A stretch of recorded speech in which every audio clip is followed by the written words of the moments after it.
in general, I went from just survival, getting food and whatever else, into cars, and I came across somebody where I learnt to borrow Porsches or fast cars probably. So and my mentality, beasts. I just a Porsche at that time, and then I just grew and said, one, that's going to help me not get in a position where they can keep up in my head.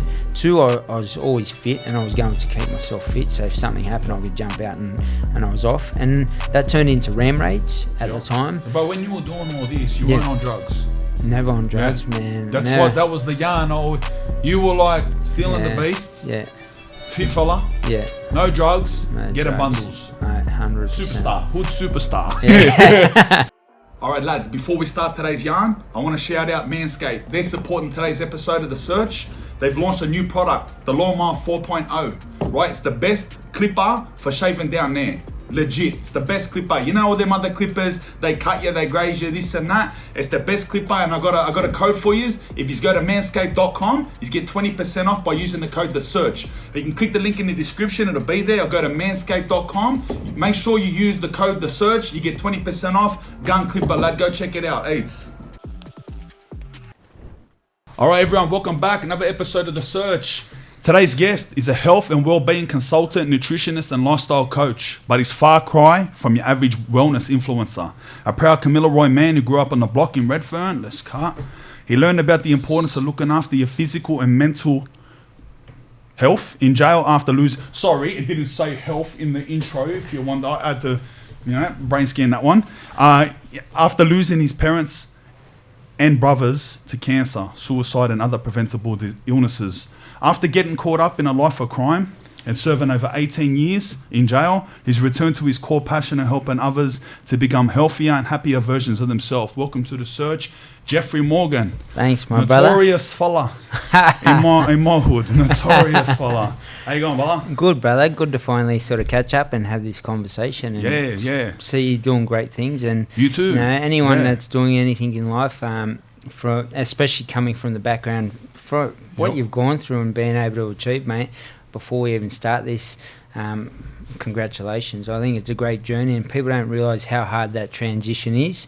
And on the back end of it, the little disclaimer to the whole conversation, what we chat about today, as much as it might be about crime and so forth, I should always share these lessons of crime that can be applicable to life anywhere, and there's always skills that we'll learn or lessons that we'll learn during that time that people can take away from these podcasts and use if you want to sit in judgment. You got to think about, and I've got to give a big shout out to yourself I know, because I grew up in the area and seen the drug issues and the people that are still stuck in the grind of that. That is a hard transition to get out and then do what you've done with that as well, and then even jump on social media and be present and really share your story and hope that it changes people. People get, I think, the wrong perception, an idea, whether it's of yourself and how you conversate. But if people can really pause for a moment, and I'd say to everyone, listen to what's the lessons that yourself or myself or somebody else who's caught up in crime sharing their story is actually telling you, and how can we change and be a better community or an individual. And I think that's where people get lost. They come in and heavy-handed because we are. You're the criminal and you need to be locked up and throw away the key. It hasn't worked. We've seen the gun violence on Sydney streets at the moment, and it will only escalate because you've been there, I've been there, and we know that all I did in there, corrective services, isn't about corrections. There's the potential for you to do that in there is very minimal. So to be, as I said to yourself, to come out and have done that yourself is a credit to you, and I've got nothing but respect, brother. Same way, bro. You're doing the same thing. Absolutely. Bro, where you from? What's going on? Tell us, guys, what's the yarn, bro? I'll tell you one thing. Let me say something. I don't blow smoke up no one's ass, right? I've never said this. I've had many of the boys on here from the hood, all right? You've seen the podcast. So this is the first time I'm saying this. Jeff Morgan is notorious, right? He's notorious moneymaker in our area. And I tell you, I've never met him before. 2 generations older than me, right? So before my time. When I talk to the boys, a generation older than me, all right? So say I was in jail 2006, 2007, 2008, all right? When I'm 20, 21 years old. Yeah. And I'm talking to the boys, they're about 30, 31, 32. I won't say their names, you probably know them, a little bit younger than you, right? And they're talking about money makers, this and that. And so like, they're talking about all the boys who made money, blah, blah, blah. And I remember saying to one of these lads, you'd know him, I remember saying, bro, out of all these are the boys that they looked up to. I go, bro, tell me out of all the boys from Redfern, out of all the boys like around the city, this and that, doing all that stuff, you know, back in the heyday, who was the best money maker? Like, bro, who was the man? Yeah. And they said you. They did. They said you, bro. And I don't know what you look like. No, nothing, bro. Yeah. And I'm thinking, bro, who's this Jeff Morgan? Where is he? Where is he gone? The ghost. Bro, yeah, right. And what do you mean locked up everywhere? And it was, I think, a lot of the times it came from my father. My father was German Austrian, and he was very driven to see me succeed. He had his ways of trying to do that. Unfortunately, it was. It taught me great lessons about discipline of life. And in the background, if I did anything, including crime at the time growing up, I went into survival mode, ran away from home at 12 because he was very disciplined, very strict on the discipline, and I just found that too much as a young kid. Where's this as a childhood? Where's this at? We grew up in Redfern or close to Redfern at that point in time. So right from when you were young? Yeah, Redfern Street, Redfern at the time. So I'd go between Everleigh Street, Redfern, 88 Everleigh, and into my dad's mum, dad, sort of bounced between those. I remember at about 10, my dad and mother were standing there in Redfern Street, Redfern. Never forget it. I was that young, and you don't remember much, but there's something I'll never forget. And they said, "Who do you want to live with?" And I was like, "I want to live with you both. You know, you're my mum and dad." And they're like, "No, you got to choose." And I think, looking back on that, it's a pretty insane question to throw to a 10-year-old so your kid. dad's living up in Redfern Street? Yeah, Dad was living in Redfern Street. One street apart. It's just like one street apart. And we were just in a, I wouldn't even say it's a one-bedroom. It was just a one room. Just a that street, was it. And the toilet just was outside. Box. Yeah, a box. Sounds like a cell. And Mum was in a house with 13 other people. That's how we were in the community. And so I was bouncing between one night there, one night off. However they sort of had it. It might have been 3 nights. I don't even remember. It was just bouncing between both. And I think but my father's influence made me always strive to be the best. My sister, Sky, was unbelievable jockey. She was an unbelievable athlete as a kid as well. And sort of ended up going towards being a jockey.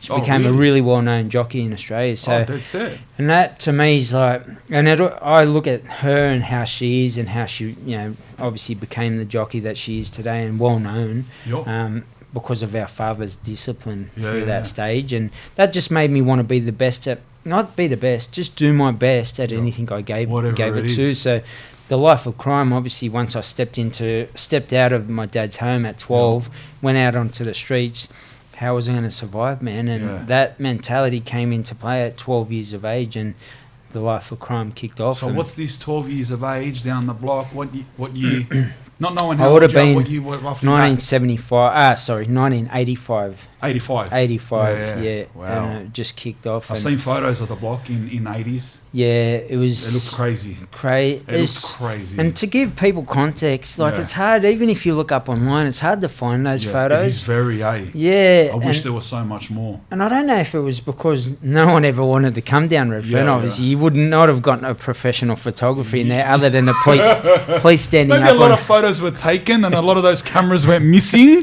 and 2 of them made it out. Literally, and all the TNT police taking them from the top of TNT at the time because the TNT buildings were close to Redfern and notorious for that reason. But it was, graffiti everywhere, glass smashed, the windows smashed. Sheets were up on the windows as the window. Rubbish everywhere. Fires that were lit, at the front of houses, leaving that type of marking on the house inside, just as best as it could be. And the reason why, I look back on it, as much as people might have seen it as a destructive community, it was a really tight-knit one. And that's why you'd have 13 people in the house sharing stuff. And you got to imagine 13 people in the house, the amount of wear and tear that was done on the house, and it just they became really run down. And then you're sleeping on the floor on a mattress. Well, a lot of the people there are coming in and going. There's a lot of coming in from out country, coming in. Yeah, so it's short stays. Sure. So there's never a lot of maintenance put into things. Yeah, absolutely. And you got like, because our family was from Walgett, if anyone from Walgett came down, they'd stay at home, and it was the same with everyone's family, right? Yeah. And then people would come over and just have coffee with mum or whatever it was. Yeah. And in and out all day. Your doors would be open, and the thing was, you could run through anyone's house getting chased by police, shut the door behind you, and obviously they couldn't do anything because they didn't have a warrant to come into the house, and you'd run out through the back lane into the other people's house on the other side, and it became notorious for that reason. We, obviously things would be happening, and I think you look back on it, and I was talking about this the other day, you'd meet down Redfern the same way people would meet and say, hey, I've got a great project that I want to put forward to yourself in this day and age in business. Maybe it's helping kids or something of that nature, right? Would you be interested? You get there and you start the plot. Yep. We sit there and we'd come up and, you just walk up and have a normal conversation about, you're keen to go out today? Spocked on us. Yeah. I seen this, and it was like, I swear it was open, and I seen this. Like Asian matey was putting this bag in this place, but I don't know what it was. Let's go suss it out, those yarns. And it was just like, I look back on it.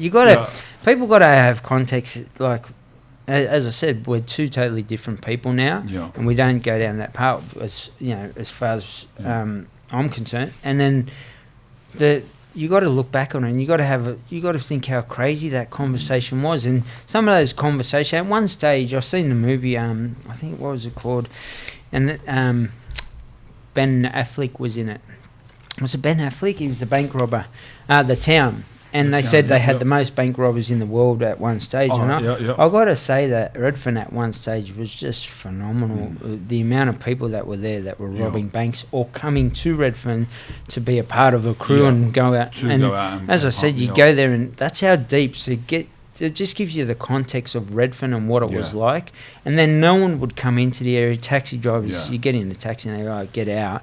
No one would make the area at the time. I had a huge opportunity to buy a property, 180,000 at the time. And it was nearly 1,000 square metres. You think about that in Redfern now. If I had bought that, it'd be worth 3-4 million. Where was that minimum? Down near Redfern Oval. Oh, really? But because of the area at the time, even I went, there's no way I'm buying that.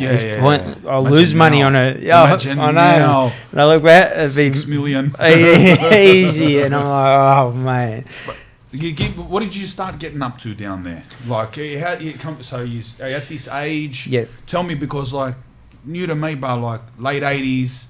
What are you getting up to? Like, how did it all start? So firstly, it was just survival, and mate, to be honest, we got into a place, and we just looking for food, and me and the brother, and we're sitting there having a chew, and next thing, I love the red frogs, and opened the red frogs box, and there was bundles of money, and I was like, oh wow, mate. So we kept the money, and at that stage, 12 years old, you got to think. Wait, in a shop? In a shop. I don't know how much there was. I can't even remember. But you snuck around counter? No, this was late at night. Snuck in. All right. After we were so small, we actually got in, and I don't know, the back door was open of this place. They had a grill gate on it, and there was a small gap underneath, and as a young kid, we could fit under it. They probably didn't, an adult wouldn't have fit under it. And found what we found, and the rest was history. I started to sort of say, hey, this is how we could, and all I did was buy food, literally buy food, because in the house, if you didn't get home at a certain time, you missed out on your food, full stop. And same thing with the bed. There was one foam mattress. Whoever got the middle on the bed got on the bed. The rest got around the outside and slept on the lino. So, and because you love staying out longer at night, usually I came home to the lino, or trying to find a spot. A pillow was impossible, so it was just get what you got. And I think that built a lot of resilience, a lot of strength, and out of that, definitely built a lot of resilience and a lot of strength. Like Joe, right? Sleeping on the mad steel beds, and mate, you've got to build some toughness around that. And people always say, same thing, lock them up, throw away the key. You're breeding animals, and I mean that in the nicest way, to yourself, me, and anybody else caught up in that world, or even wanting to change, or those that have changed. Respect to everyone, but people got to understand that locking you up from your loved ones, the harshness of that environment, you wake up every day and your awareness is, and no doubt you'd probably feel the same, you could see things that people on the street don't see. I talk to my partner, say, "Did you see that?" Or she's like, "I don't know how you." It's like you've got. I feel like I'm the Terminator, and the thing locks onto everything. Like my eyes are scanning like this constantly. And that environment just transition mixed with my dad's discipline turned me into this absolute beast of a. Just on a mission. On a mission to survive. And then that started, I got into a position, funnily enough, and I heard you speak about this. I don't, you don't love going out to do crime, but I didn't go out and do it to be notorious or anything. Every time I got arrested for the bank robberies that I did, my first thing was get a suppression order, because I knew at some point I was going to come out of this life, and I didn't want my name to sit in there as a notorious bank robber. Oh, so you thought ahead from back then? Back then, I knew I was getting out. I was like, I'm going to set myself up and I'm out. And that was my mentality. It's, and I think now in this day and age, even to this day, it took me 12 years, and it's only been this year that I've come out and said, I think it's time I tell my story, because it can help what we're doing on a health and well-being level, and especially. I was going to say that when you see get suppression orders, any giving a spill, bro. I think if it's used for the right reasons, and back then, as I said, I didn't want to be notorious, and it happened organically by what you did and the actions that I was taking. But I didn't care about saying, I'm Jeff Morgan. How are you? Of course. But how long you end up doing? Probably about 18 years up. I could say altogether 18 years. Yeah, definitely. I know there was 7, 5, 3, and a 1. I'm pretty just in sure the last lagons you can think of. Sort of just transition. I think there was a 2 in there somewhere. I can't even remember. And people would say, "Oh, you'd remember." Honestly, those. I couldn't tell you the times. If you said timestamp that, what date that was, I couldn't even tell you. Gets to a point, eh? It gets to a point. And where'd you do all this time? MWRC, Long Bay. I went to Lithgow. Oh, so all New South Wales? New South Wales. I went to Melbourne. I served the last 7 years in Melbourne. And totally different system. Went to Barwon. Went to Port Phillip. We had a computer. You always hear those yarns in Sydney jails. Yeah. You always hear. So apparently, well, I got no comparison, but apparently Sydney jails are just the worst. Just the worst. Like if you. That's always the Sydney yarn, right? When you're in a Sydney jail, people come, every now and then you see someone come from Queensland or someone come from a Victorian jail, and they come into corrective service, New South Wales corrective service, and they look around and they're like, what the fuck is this? Yeah, it's go, crazy. What, bro? This jail? And they go, this isn't jail, bro. In Melbourne, we got hot food and vending machine. I go, fuck off, bro. That's crazy. And they go, bro, we wear our clothes. I go, bro, that's not jail, lad. I go, bro, welcome to New South Wales. Like, absolutely. So you went there. You would have heard all those yarns before you went. You got everything, bro. Just crazy. I had a computer in my cell. I studied uni. I was able to do uni there. You're lucky Sydney to have a fucking radio. He's got a computer. And with a computer, you could buy games, but obviously PG games like people had Need for Speed or stuff like that. And I thought you couldn't play outside. Online. I thought you were going to say Solitaire. No, you could play and which is even that would have been you go to educate. If you didn't get in the courses in education, and as you know, I'll put my name down. I was 18 at the time. I went to Bathurst. I was doing just a year at the time, and I was just finished in the pro officer. I had about so 3. When you're 18, you went to Bathurst? So I went Parkley, Long Bay, Parramatta, Parkley, Bathurst. Oberon, Bathurst. Oberon and So Bathurst. 5 in 12 months. No way. 5 jails in 12 months. That was young offenders was Oberon? So you went there young offenders? Young offenders at that time was Parramatta. Yeah. And funny, just some of the stories you could tell from When's there. all this back in? This is all in the early 90s. Yeah, I would have been 18. So I was 18, sorry. Get me out there. 1991. Yep. And mate, funny story. We pass lines in jail. They flick. You open a window and you fling a line. For those that don't know, and it'd be just an old sheet, and you tie the food on there and say, "Spanian, here's the food." And bang, thanks, brah. Thanks for coming. So, in Parramatta, there's a 3 story the wing. One of the boys slung a line down, and this is the food ready? I'm like, yeah, sling the line down. So they dropped it from the top. I lit it up, and the fire went up. Oh, no way. And I go, you get it yet? You get it yet? And they're like, no. I said, you should get it in a second. And he's like, F you more, fuck you more. He said, I was pissing myself, right? Yeah. And having a joke, I said, nah, send another line down. I send the food up, right? Yeah. Anyway, long story short, next thing, that line had dropped into a plastic garbage bin that was open underneath. Yeah. So as I'm prepping the food, all of a sudden this black smoke pours into the cell. Oh, no way. And it was the rubber bin on fire. And Is this in the inside of the wing or the inside of the inside, wing? The bin? we were Fucking hell. outside the Oh, unit, outside, but yeah. because I don't know, it was just outside our window, so it was it's just still pouring through. absolutely pouring in, and mate, black smoke. We jumped up, wet the towel. I'm on the floor, I'm muzzing the thing. I'm jumping up, and I'm like, fuck, I'm gonna die way, here. a full bomb jar. Yeah, and a full bomb, like, How's so that I ended up fucking nearly come killing myself. hey, what the fuck? And like literally like a movie, I felt like, man, I could start to feel the smoke go into my lungs, and Oh, like you got to a panic state. We we were on the floor at this point. No joking around. Like No. you're actually feeling it. And then everyone was singing out, Morgs, are you right? Because everyone could obviously see the smoke. There or- buzzers back then? Yeah, there was a buzzer or something. I'm pretty sure there must Not have been intercom, a buzzer. but like something you hit and ungies come I after. can't 20 even minutes. remember, hey, if it was a Fuck, buzzer. imagine there wasn't, bro, and you just fucking carked it. And there must have been because, Yeah.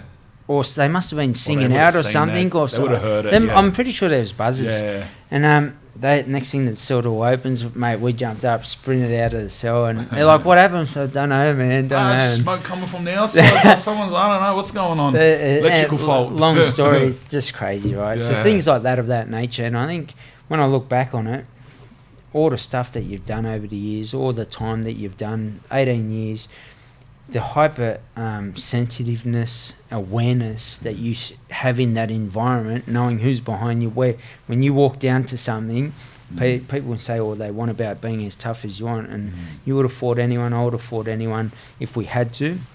I was always about trying to get everyone to get on, and we're in an environment where we'd rather get on than wake up having to look over your back every day. And I think I'd always bring our unit together, and it just made it a lot easier. But in general, people don't realise how harsh that environment is, and that was the whole story behind that conversation we just had. It's not correcting anybody, and you're turning people into animals, and the animals have to come out onto the street. And I shouldn't say animals, just giving people so much anger inside, or so much thought around this is who I am, and we're moulding us into shaping us in and believing that they are. Because if you keep telling someone something, they'll believe it. Your brain will only hear what you tell it. So if you're constantly telling them you're a criminal and we just need to throw away the key mentality in this New South Wales system, totally different. Victoria, we had the... Tell me, bro. Tell me more, Victoria. Bro, I love the yarns about... I used to sit there, bro, like at night. Yeah. Say, you're sitting there hating life in Bathurst or fucking somewhere shit, Long Bay. Yeah. And you hear some yarn about someone that's been to Victoria. Yeah. And you just like dream. So I want to put a transfer. I'm going to pretend my mum lives there. I'll get a bodgy address. I'll put in a compassionate transfer and it's going to go And through. Like, transfer and down. then there's someone from Victoria. I'll be sitting there going...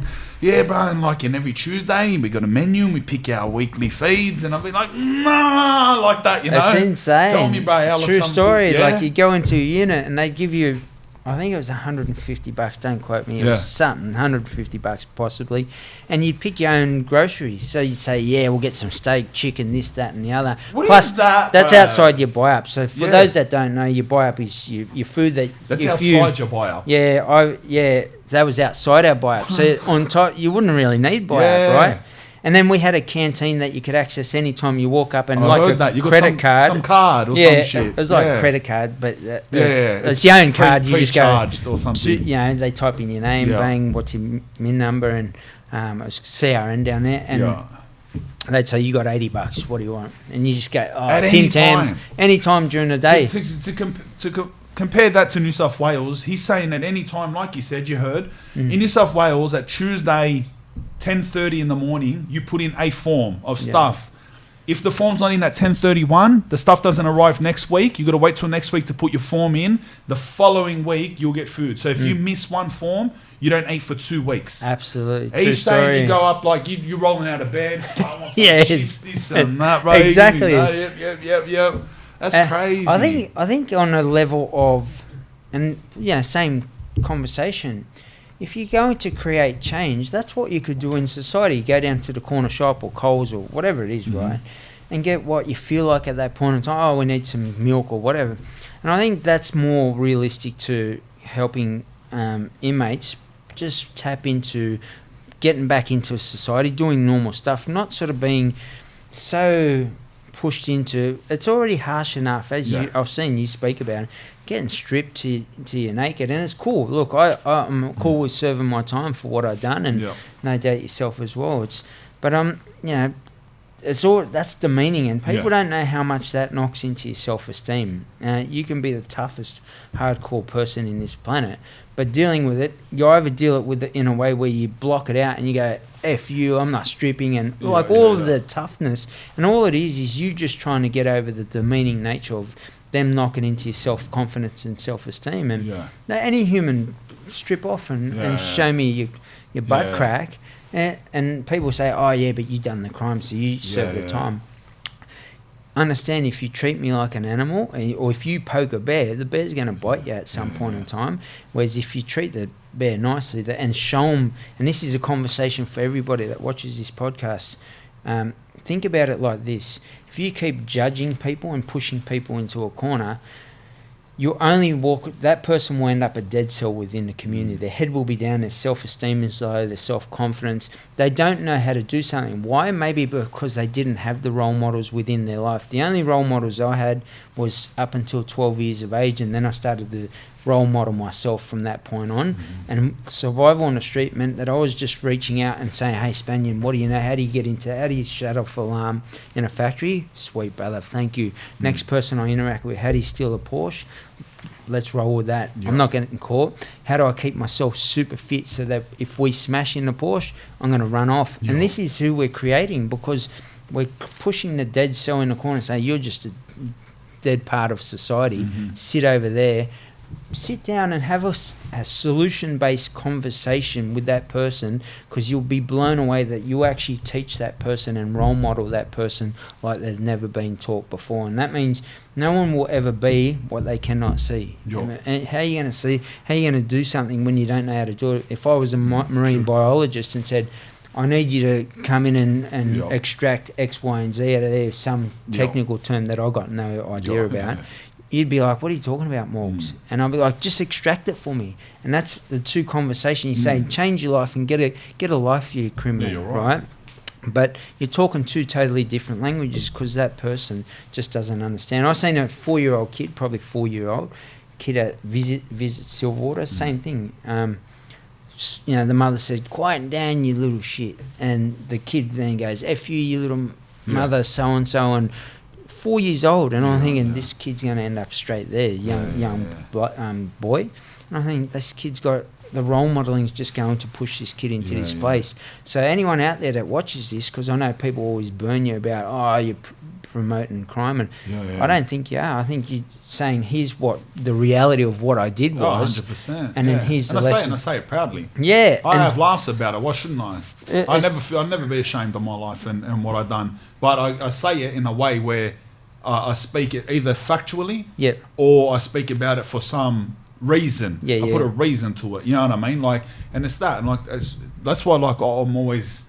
we used to be. Used to be like, people used to think, he's out promoting crime, this and that. They've wisened up now. But that's how I always say it. It's like, I'll go out and I do my good things, and I do them because I want to do them. But I'm never going to say, like, not say what I done, you know what I mean? Yeah, you could take it the way you want to take it, but like, that's my life, you know what I mean? Yeah. And that's the perception of every individual, right? The people that, as I said, if you're someone that has knowledge or can be a role model, maybe it's around work, business, or anything of that nature, that someone in the criminal world hasn't seen, step into the space and actually reach out to the person and sit down, and you'll be blown away by how much you might actually impact change. And what was the definitive point? Like, what was the apex of the old career, the old way? Like, how did that climax? Was there a specific decision, or did it just...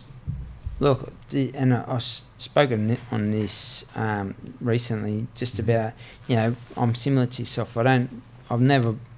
jumped in and worried about talking about people of that nature. So the best way to put this is, at one point, those that had my back didn't have my back anymore. And I just realised that. And I just went, you know what, if that's who... And I ran with those people for a long, long time. And I wish them all the very best. So you had close boys. Yeah, and that was very rare in that world. You wouldn't know. I don't know if it's very rare. We ran together for 20 years, 20 plus years. Imagine that was your team? Whether people had snaked you, which meant they, they might have made money. We made them beforehand. And we make 100 grand. They put 20,000, and then it's 80 grand. You split the 80, and they got the slight 20. Extra 20. Common move. And people find out, and they end up. People sleep with each other's partners. People take your stuff when you get locked up. People don't visit you. People dob you in. All these different components, and there's normal day to day in our world. Right, and it's just so to last together for 20 plus years, and we got to a point where just something flipped me and said that they don't have my back anymore, and I was cool with that. And I'm like, I'd done a lot of education from when I was younger, and I was reading, similar to yourself, I'd read any book in there, any about the Egyptians, whatever book was available, because in there you don't get a choice, you just get what's in there, and I'd pick up what I felt. Don't you feel like the slowed down mind that is stripped of the whole world? It's so, for me anyway, it can really appreciate a book. You can see how you just said Egyptians there. If you were to give me a book about Egyptians right now in front of my face, my mind is way too full of the noisy world, the quick social media, just everything. Absolutely. It's like I got no time to dive into the world and love the Egyptians. But when you're sitting in a cell after so long and it's so stripped bare, and you get into the Egyptians and you can full go and you're full like, bruh, these fellas are mad, like, you know what I mean? But out here, it's harder, you know what I mean? And that's an important lesson in itself for anybody. And I use that same lesson of life. Inner peace is found in moments of clarity, or clarity is found when there's moments of inner peace.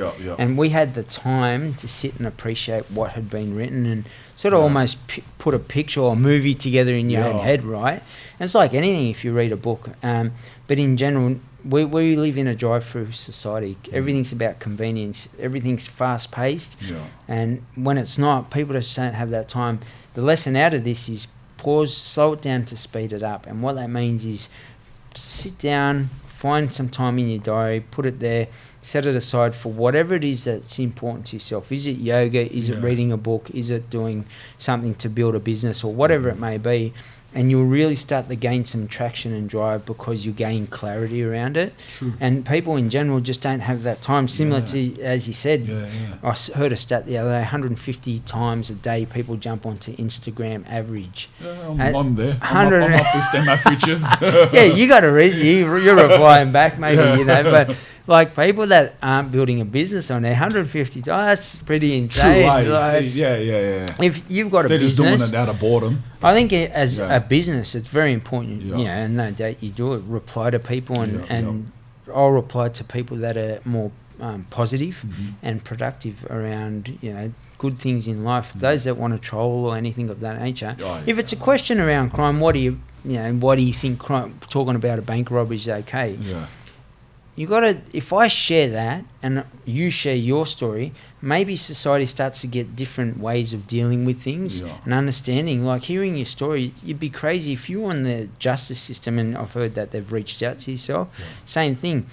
You'd be crazy to knock back the opportunity to listen and learn. Something my grandmother taught me, very important to everyone. Listen and learn to those that have been through it. So how can we help change and create change? And people go, don't worry, they're criminals, throw away the key. That person has to come back into your community. You live in a suburb now, I live in a suburb. And if we're running amok, you're getting someone that maybe runs amok in your area. And if we've got troubles with somebody, who knows, someone shoots us at us as an example, then you've got something that you could have potentially just sat down with the person, had a coffee, and actually created change by being that role model and helping them see something they've never seen before. And it just doesn't happen. A lot of judgment, and but we are that drive-through society, and slow it down to speed it up and watch your life go to a whole new level once you do it. When you said before, it made me think, like, I was after you talked for another minute, and I was still thinking about that comment, but like, you know, when you said, when you first strip down, it's the meaning. Right? Absolutely. I remember first getting stripped down, and I never thought about it this way. I remember first getting stripped down, it was the meaning. And then I just grew so accustomed to it, which in a way is very sad. But it was nothing. Absolutely. Just, it's like, and you may take it as like, people may take it as, well, you grew accustomed to it, so it's not really that bad. Well, that in itself is the bad thing, because then you're created that way. Because I used to think, but like, it was nothing to me to get stripped. So at the start, it's like, wow, like, what are you doing? Like, at the end, you're grabbing your nuts, here, bro, here, fuck, like, you know what I mean? And it's true story. Yeah, and so when you imagine how many little things like that, which are demeaning and which are painful, that you grow accustomed to, and then you come out the gates. It's crazy. You come out the true story. Yeah, bro. Think of it like this. Think about it like this.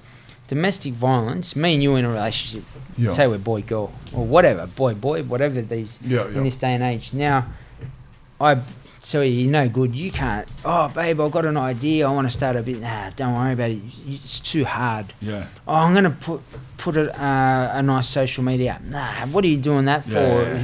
Do you want to be a big noter? Yeah. And I keep putting you down constantly. That's what happens in jail. It's literally a domestic type violence relationship, right? Whether it's the officers beating up on you, strip searching your cell, even though, like, throwing it upside down. I've had my bed soaked in a hose and sleep well tonight, Morgan. No way. And just like all my sheets absolutely soaked during winter. I won't say like jail, but you'd laugh that off. You got to think about me laughing that off. I'd be like, thanks for the shower. You missed behind the ears. 3 o'clock in the morning, he got me again, and I said, oh, thanks, you got behind the ears. To have that mentality, like, because you have to. It's like that domestic violence relationship, right? Outside of me and you, and maybe I'm hitting you as well, telling you, you're shit, you can't do nothing. You'll never amount to anything, Spanian. That type of relation, that's what happens in jail to these inmates. Literally, constantly, whether it's you're getting stripped, you're getting tipped upside down. 5 moves in a 12-month sentence we were just talking about. 5 moves. How am I ever going to do a course at one jail? Impossible. And then you say, why didn't you go in there and change? All I'm changing, all I'm seeing and interacting with is this person, and the only skill set they've got is something of a destructive nature to society. What do you reckon I'm going to come out and do? And going back to that conversation about Bathurst, actually, 3 days prior to my release at 18, the parole officer said, oh, what are you going out to do? And I said, mate, what do you reckon I'm going to do? And she said, are you going to commit crime? And I said, I'm not going to say that I'll commit crime, but what do you reckon I'm going to do? You say it like that? Oh, you're going to commit crime already before the bond. So I'm not saying that, but I'm just saying, like, use your brain. She couldn't, I think it was a bond or whatever. She couldn't I don't even think it was parole. It was just something, reporting or something. And in the end, I said to her, mate, what do you reckon I'm going to do? I'm going to do the same thing. And she goes, oh, you just want to be a criminal. I said, what do you reckon I've learned? I've been moved so many times, 5 times in that sentence, 12 months. And I've put my name down for every single course, and I'm not doing it long enough to do it. So what skills did I acquire? The only ones I acquired was how to make money easier. And what I used to, and why I went to bank robberies over time, I was making more money, which meant that I'd have to do less crime. I want to hear you into this a bit, like, and how did that come about? Like, when you started robbing everything, banks? it evolved. Like, we went from, and I was very innovative in what I did. I always went out and tried to, the father's discipline and be the best you can. Germans, just in general, like that, right? German, Austrians, and in general, I went from just survival, getting food and whatever else, into cars, and I came across somebody where I learnt to borrow Porsches or fast cars probably. So and my mentality, beasts. I just a Porsche at that time, and then I just grew and said, 1, that's going to help me not get in a position where they can keep up in my head. 2, I was always fit, and I was going to keep myself fit, so if something happened, I could jump out and I was off. And that turned into ram raids at the time. But when you were doing all this, you weren't on drugs. Never on drugs, man. That was the yarn. You were like stealing the beasts. fit fella, Yeah. no drugs, No get drugs. a bundles. 100%. Superstar, hood superstar. Yeah. Nah, for real. True story. That's it. True Hood story back superstar. then. Yeah, hood superstar. Coming down, he's fit, making money, coming down the block in Porsches, doing laps through the hood. And You know what I mean? The lifestyle was there on the back end of it. So Yeah. you get the girl and all of Yeah, that, yeah. right? And you're just wired. During your formative years when you're born, everything you learn, whether it's walking, riding a bike, all of that nature then gets put into your brain. And you respond, red light, green light. You get to a red light, you know to stop. Even young kids know to stop, right, if they were in a car, and then go on a green light. That neurological behaviour was put into myself by just growing up with that survival mode in. And I didn't know the working space. I didn't have a tax file number. I didn't know how to go to an interview, write a resume, all these things, right? And same thing, I could have looked it up, but the fear of it all pushed me away from it. And all it was over time, I started to step towards it. But for me, growing up that way, into the ram raids, then into some stuff around that type of thing, using the cars to be able to do stuff of that nature. And that grew into bank snatches. I got charged for those, so I'm happy to talk. Like where we'd walk into a bank, someone would be depositing money, snatch it off the counter, see you later, and give the old... snatch it from them while they're still in there. Yeah, what else? And back then they had the older cameras, and they had the presser camera, and we got into the mentality, just put your head down, run out, and Bob's your uncle. And you look at that mentality, I'd wake up and people go, I've got to get ready for work.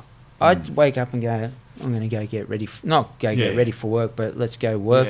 What's cracking, Spanian? Let's go out, and you keen? Yeah, let's go. And in general, I kept the main crew and brought people in, especially back then, in that for us, it was more about, hey, if you had a clear mind, you thought better, and you act the same way.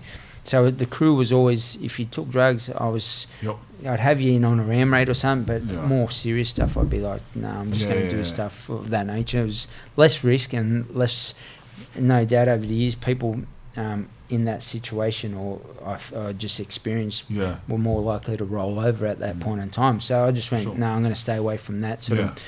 And that was it.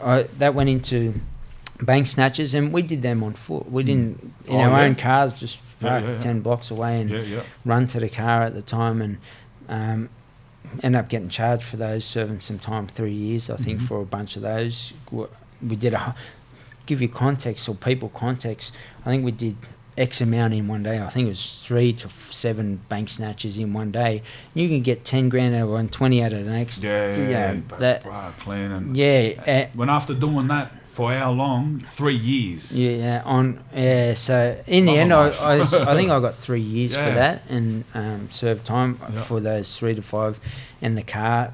Long story short, they seen us, a camera crew, the boys saying, "Oh, there's a camera at Channel 7," and they must have been looking for the car at the point in time. And no way. I didn't cover up in time, and my face was on camera, and the rest was history. So that then transition into, hey, I'm going to jump a bank counter. Just start jumping the counter. Yeah, and that was it. And you got to think... I think it would have been a little bit... The red ski part of that would have been like having a hover around inside waiting for someone to get a decent bundle out. That's what I think, bro. If I'm doing a bank, like doing the snatch part, not if because you got to wait for someone to get a decent amount. You're not snatching like $800. And after like 30 minutes, they're looking at you like, "Are you all right?" And you go, "Yeah, I'm just like doing this." You know, nah, it was more. It wasn't like that. It was more. You'd walk in, and we had a signal at the time. So we'd have turns too. So everyone would have a turn. The crew, and you'd walk in. You'd give me the. We'd walk in, and it was more people depositing from businesses, probably more than likely, because they were bigger amounts. It wasn't just the everyday person. It was weird. I had a weird mentality.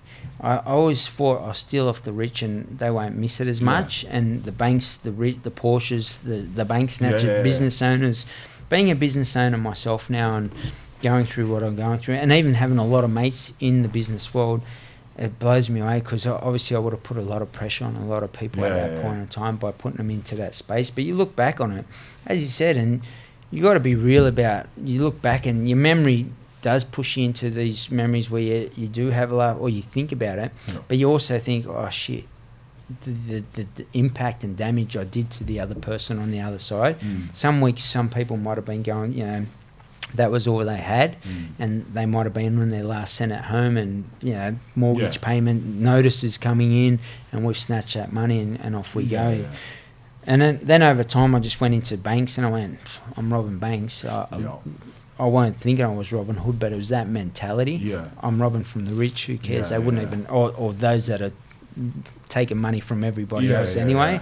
They're not going to miss it. And I think to transition through all those stages was just, you got to think, pulling up in a day and sledgehammering anything while everything's open and there's people walking everywhere. Yeah. It's just insane behaviour, right? And but it was totally, and this is why I say to people, sit down with people and show them a different way, because that's all I knew, and that was all that was building my neurological response to making money. And once you said, hey Jeff, you could do the same thing and use the same skills, I did it to myself, but let's all jump on board and try and help people and say, hey, if I can do it out here and here's the life I'm living, why can't you do it? And you look at anyone that was a money maker in any way, shape or form, you ever stay up 24 hours walking around doing stuff and of that nature?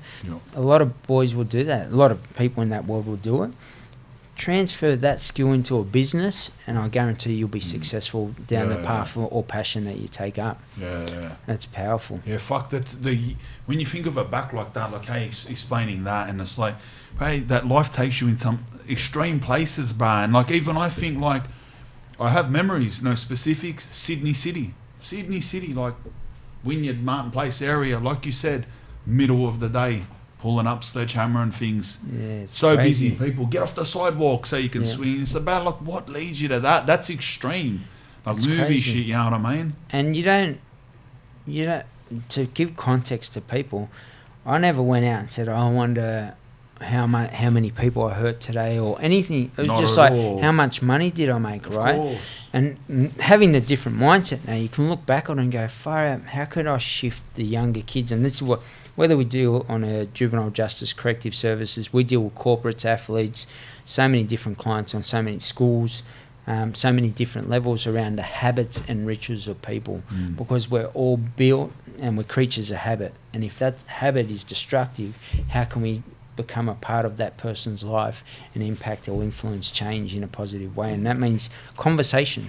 Tell me specifically, like, what are you doing, like, that you keep referencing like that? Are these, like, so what is it, behavior therapy? It's sort of like that, but I did end up doing conflict. Tell me everything you're doing now. What are you doing it? Who are you doing it with? So we do like 4 different programs. One, a corporate wellness program, and that covers all sort of components of them being more productive, proactive, and corporate positive within program. Because whether it's in the corporate world. So you've got businessmen, you're bringing them down. So some of that, a lot of them, as an example, work-life balance as one example.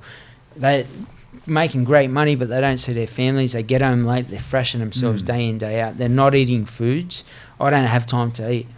How do you a car doesn't function without fuel. It's going to run out of fuel at some point or break down, and the same thing will happen. The only thing that usually becomes a marker for them is they end up in hospital with type 2 diabetes, as an example, because the only food they are eating when they're eating is just some form of junk or fast food or something. You know, I don't have the time to prep or look at I'm just going to go through a drive-through or go down and grab something out of the shop. You know, if they're not educated around healthy foods, they'll choose the bad choice, right? And that's same principle around us getting in trouble. If we don't know what the healthy foods is, we'll choose the bad choice. Us, same thing with crime and a normal form of life. Then we've got the Future Leaders program, which is the kids, youth, young kids, better choices, you know, just being able to see what that looks like. So where do you do the lads, sorry about like the corporate well-being?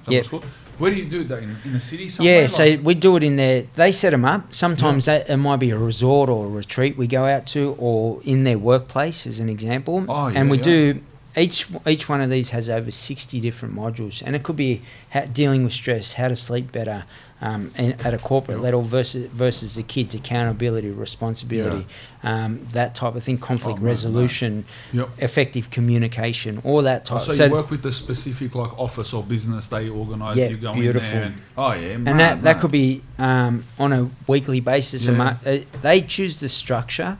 So we basically say, hey, here's the corporate wellness program. Here's the 67 modules, and basically they say, hey, we'd like to do all 67, or we'll just do 5 for now, and we'd like them for the next 5 weeks each week, or the next 5 months once a month.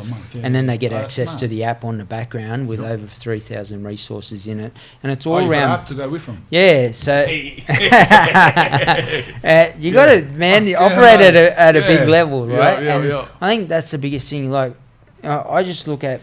We're all habits. We both laugh, bro. Like, I understand you. Understand that laugh, bro. Like, I understand. Just from, you knew I laughed. It's just, bro, like we're just back in the yard, bro, and we like that's how it is. You got to up and everything. Yeah, look at this. You know what I mean? It was that's that laugh, bro. You got to be from our world to know.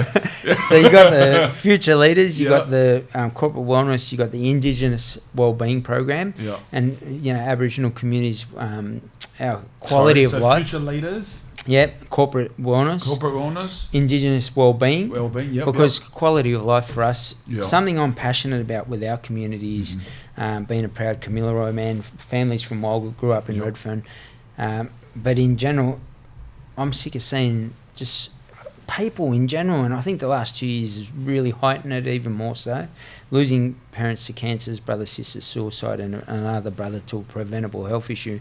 It just became ingrained to say, hey, I'm passionate about seeing each individual on this planet be the healthiest, happiest, most successful version of themselves, more productive, proactive, and positive in their life. And that's how we run as a business. The mission statement is to change and save lives. And for us, like Woolworths, the fresh food people, same sort of thing. That's our one. So in general, the Future Leaders program, young kids or youth or anything at school kids. Then you've got the corporate wellness, all corporates. Then you've got the Indigenous community. One thing I'm passionate about, the age expectancy is about 10 years difference between non-Indigenous and Indigenous people. Still to today. So, and they have that conversation quite a lot. And I'm like, stop having that conversation, because the quality of life, which means, you've been in Redfern and then you walk out. Let's go. You go into the city, especially back then, even when you were there, two totally different. It's like an alien, like aliens have landed in Chippendale. Totally different, right? World, across the road. The same thing. So people say, oh, they live 10 years less, but the quality of life on medication. My auntie got pushed around the community in a wheelchair for so long. I've got cousins that are dying 42 because of lifestyle choices. Think about that. So that's something I'm really passionate about in the Indigenous wellbeing, bringing us up to speed, sharing the knowledge as health and wellbeing expert. And where do you get around doing that, the Indigenous wellbeing? Communities across Australia. Who do you do all this with? Your missus? Yeah, partner Sal, she's she's an absolute gun, and you have someone good in your corner and supportive, and I've got to give a big shout out to her, because we go out and she's never done nothing around health and well. She's kept herself fit and healthy and always been down that path, but she's embraced every bit of the business, and she's thrown herself into it, and she doesn't, some days, she's just given it everything she's got, and that's, the value of life for any human being, something that made me so good and at what I did, and I mean that not in a big headway, was the ability to just step into fear and say, I'm going to have a crack. Imagine jumping across a bank counter. And at the time when I took that up, there was a bloke who got crushed over at North Sydney in the actual screen, and he died at the time. And I know about this. And I didn't know the bloke at all, but I remember seeing it. I think it was in the paper. I think they even posted the picture of him in the screen, which was insane. But for me, like, I just went, that could happen to you. So what do you need? They shot down. Yeah. They shot down like boom, like they like airbags. They mate. the speed of it, I remember Yeah. reading about it back then. It was, and the force behind Yeah. it, mate. If the bloke's neck got caught in it, Yeah. couldn't get out. I imagine he was probably trying to push himself down, Yeah. probably like an alligator's bite, Yeah, right? yeah. So, and it comes up so quickly. Mm. It's happened when you've gone across, and they still press it because obviously Yeah. sent the alarm out to the police at that time. That in itself is just a step into the fear and challenge yourself on that level. And we probably challenged ourselves too far on the last one where we served 7 years. Yeah. We went down there, and at some point in time realised I was under surveillance and Yeah. said, mate, I think we're getting followed. And I seen this same 3 car in 3 different locations, 3 different suburbs, quite spread out. Oh, no way. And I said, mate, I'm telling you, we're getting followed. Drive up Where, here. what part of Sydney? No, that was seen in this Melbourne. car? At Melbourne. Melbourne yeah. at that time. And Yeah. we were trying to park the car near the bank at that stage, and Yeah. I was like, mate, I've got a feeling we're off, and You we kept should saying just this pull the car, you plug just and knew, do the time for the Yeah. car at that point in time. I'm not going to go down for the bank. No, Yeah. you're tripping out. Don't worry about it. oh, no Got way. back to the car that day, and there was a van in front of the car with tinted windows, and I was like, there's no way I'm getting in that car. And Oh, so you just went in still? no, they said, we'll go and get it. I said, Yep. mate, listen, I'm going to tell you straight out as Yep. brothers, if coppers jam you when you get in the car, I'm out. I'm Yeah, on of foot, course. 100 miles and running, Yeah. at that point in time. And they're like, sweet, no worries, we'll go Yeah. get the car. Long story short, done the bank. The police had watched us rob the bank, and they were trying to set up and get us. By the time we came out, it was too late. We were gone, and Yeah. they ended up trying to chase us on a surveillance motorbike, Yeah, and yeah. ended up getting away. But Oh, so you still blew on? still got Yeah. away. Went back to the, and even then I was like, don't go back to the same hotel. Yeah. And we hadn't. Probably the best way of putting it. And then I was saying, don't go back to the hotel. Oh, it's all right. Don't worry, you're stressing out. I said, mate, if we're under surveillance, they would have known about the hotel. No, sweet. Anyway, we get there. We said, we need to book another night. Yeah, no worries. He rings the police because they've already been in contact with him. They're back here at the hotel. Oh. They start surveillance, go into Foot Locker thinking we're sweet. Cracked Yeah. open the vault at that time, took a large amount of money. And he, at that, thinking you're sweet in Foot Locker, and next thing police are running in full armour and the whole lot on the ground. And I think at that point in time, that's where I'd learn a lot in jail, and I was learning. So every course I could get into, computers, MYOB, I did business studies Cert 4 in there, and people got to understand that's the level that you can get to in there. Yeah. Until I went to Melbourne, and they had the computers there, and you could do the uni courses, and it was just insane. Conjugal visits, Yeah. which I think is important for Yeah, people yeah. who are in relationships. Yeah. In saying that, I told my partner at the time, who I was married to for a long period of time, just do your own thing. I'm going to serve a long sentence. I wish you all the best. I'll look after our kids, but for now, I'm just happy to move forward from this point and let you live your life. Yeah. Don't live mine. I've chosen this life. You move on and do yours. So as much as I was doing what I was doing, I was still conscious of people. She was a hard-working person, and she taught me a lot of values, and started to teach me what work looked like, what a tax file number was, and I started to transition out at that point. And by the time Melbourne rolled around and we got arrested, things happened where people weren't going to come to court, and that was probably my apex. And I went, well, if this is who's got my back, I'm going to move forward in my life. And I wish you all the best in what you do. And the story to that is the boys now are serving a really long sentence because they kicked on and kept, came back to Sydney, kicked on and serving. And I think they ended up getting, I think it's 17 years. No way. Mate, I've got nothing but time and respect for them always. And each person chooses their own life, and people choose a religion. I'm not here to say you shouldn't be that religion. You choose a sex. You want to be gay or same-sex marriage. It's not my business. And something the last 2 years I got in the habit of going, oh, what about this? And you can get really hyped up about a situation, whether it's religion, whether it's the same-sex marriages or anything in life. But I got to a point now, and this is a tip for everyone out there, I just say it's not my business. Yeah. And I want to say something so bad, and that's the ego or how you're built on a neurological level that allows me to respond to these people. I just go, look, it's not my business. Everyone, and people go, yeah, but, and I'm like, can you change every person's life in this world? All the homeless people in Sydney, as an example, could you change them? And people go, no, probably not. And I'm like, don't try and save the world. You can't.